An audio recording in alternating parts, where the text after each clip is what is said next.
Magandang araw mga kaano, long time no voice over tayo kaya tara, kwentuhan time na!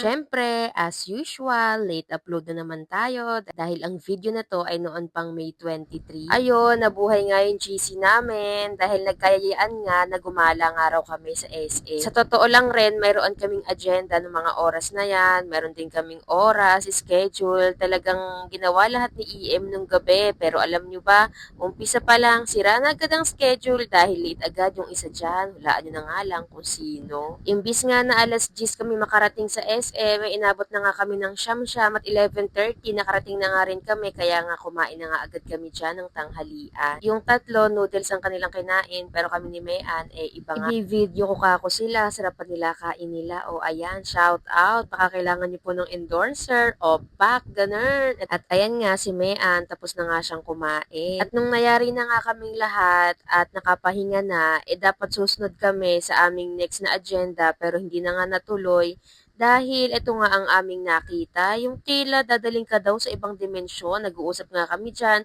kasi pinoproblema namin yung malabo naming mata. Ayun ako, Diyos ko dami! Ayan nga si Sheila, Diyos ko kung ano-ano pinaggagawa sa buhay. Nung oras nga kasi na yan ay kami nga ay maglalaro. Siyempre magpapabarya, mayroong bata na nakahulog ng napakaraming barya kaya ayun, excited, parang gusto pa ngang makihati. Tapos, nung nakapagpapalit na nga kami ng barya, nagrereklamo nga si Sheila kasi nga kulang nga raw yung bigay sa kanya. Ayan, nung mga oras nga na yan, hindi nga namin malaman kung paano nga kami maghahatian, kaya ganyan na nga lang ang ginawa ni EM, isa dito, isa dun, at syempre yung huli nga kay Sheila, kaya ayun, nag-aalboruto dahil kulang nga raw yun sa kanya. Ayan, nung nakatapos na nga kami na makapagpartihan at umokay na nga si Sheila, ay nagkumpisa na nga kami na maglaro. Sa totoo nga lang, salit-salit na nga lang kami sa laro na ito dahil wala na kaming mapwestuhan sa sobrang dami ng tao. At akalain mo nga naman, si Sheila na kung sino pa kakaunti ang barya, ay siya pa nga nakakahulog ng malaking bola. Nung nagsawa na nga kami ron sa una naming nilaro, nagpunta nga kami sa ibang palaruan. Ito nga yung papanain raw namin yung isda na hindi naman namin maintindihan. Kaya ayan, go, pak, kaya niyo yan, pak.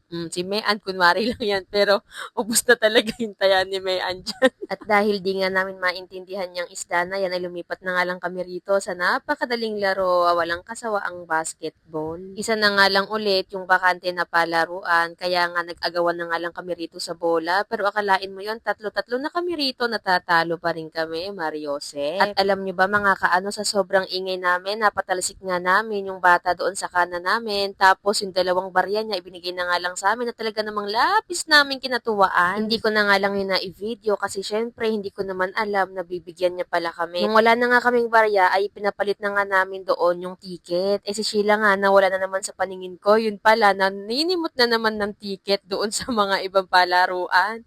At ito na nga pala yung bunga ng aming pinaghirapan. At sakto, paglabas namin, may bantay na nga itong kung ano man to. Kaya ayun, nahilo na kami doon. Matapos nga naming mahilo, ay umakyat na nga kami rito sa sinihan dahil papanoorin nga namin yung kay JM at kay Fiang. Nakalimutan ko na nga lang yung title. Pero ayun, nakasulat nga pala, Almost Us. Tama ba tingin ko? Tas ayan, nung pumasok nga kami, nag-uumpisa na nga siya. Tapos yan nga lang yung kaprasong clip na nakuha ko doon. At alam nyo ba mga kaano, yung isa naming kasama, si Mayan, natulog lang sa loob ng sinihan.